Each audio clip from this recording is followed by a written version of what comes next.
Let me tell you a story. The father divided the property between them. May our cups always He then made up his mind to travel back to his father, and threw his arm. Years I have worked like a slave for you, and I never once disobeyed.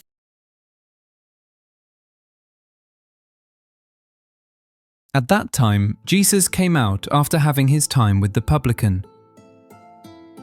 There he was being protested by the Pharisees for eating with the sinner. Then Jesus began to speak about some parables. Well then, I guess I have to tell to you some level of understanding. Let me tell you a story. There was a man, a glorious one in his abundance, who enjoyed his life living with his 2 sons.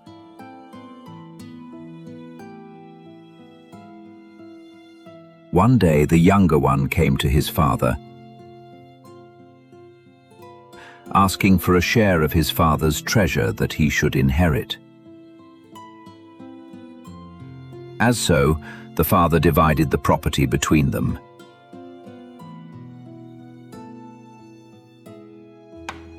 A few days later, the younger son gathered everything he had and traveled to a far distant country.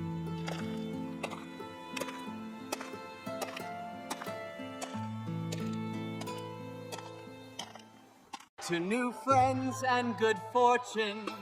May our cups always overflow. There, he squandered all of his inheritance on a life of dissolute living.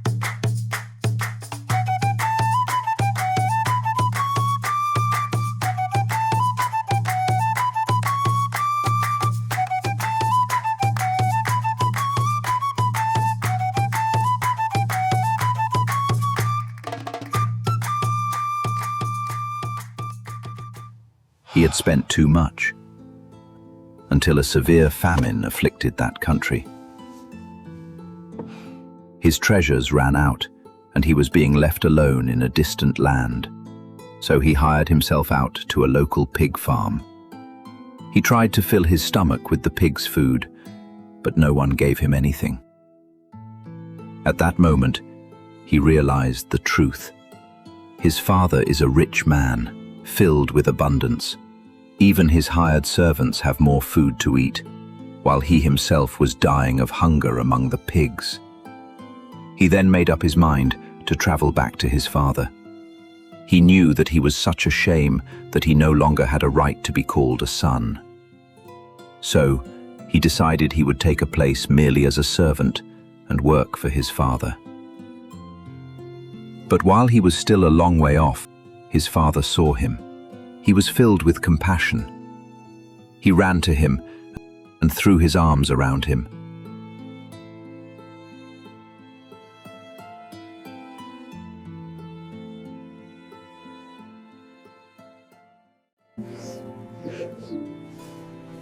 Father, I have sinned to the Father and to the heaven.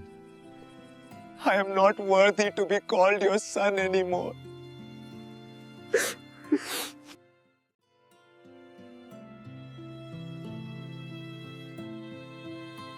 But the father, on the contrary, ordered his servants to have the finest robe for him and put a ring on his finger.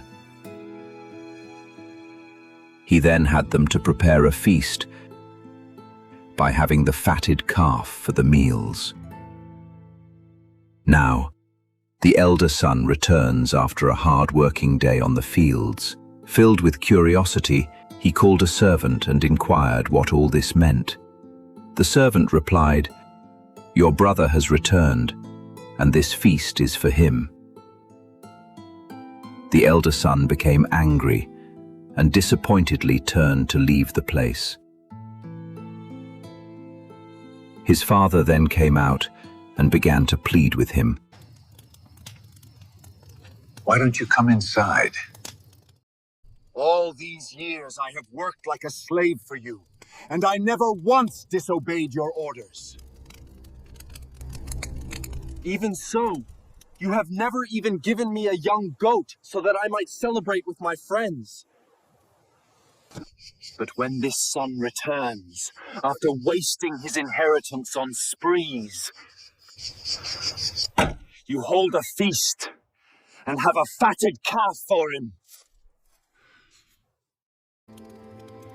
Son, you are always here with me. And everything I have is always yours. But it was only right for us to celebrate and rejoice. Because your brother was dead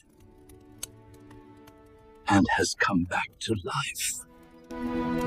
He was lost, and now he has been found.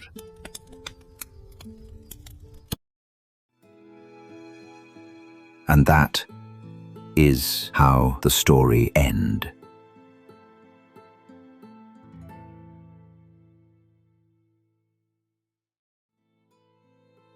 People always associate themselves with the lost son, but they never take a look at the older son. Like, why did you never try to feel for the older son? He was already giving his best, wasn't he? He always got the job done. He did whatever was tasked by his father. And yet, he didn't even get a single goat. Then, for what are we called to be righteous?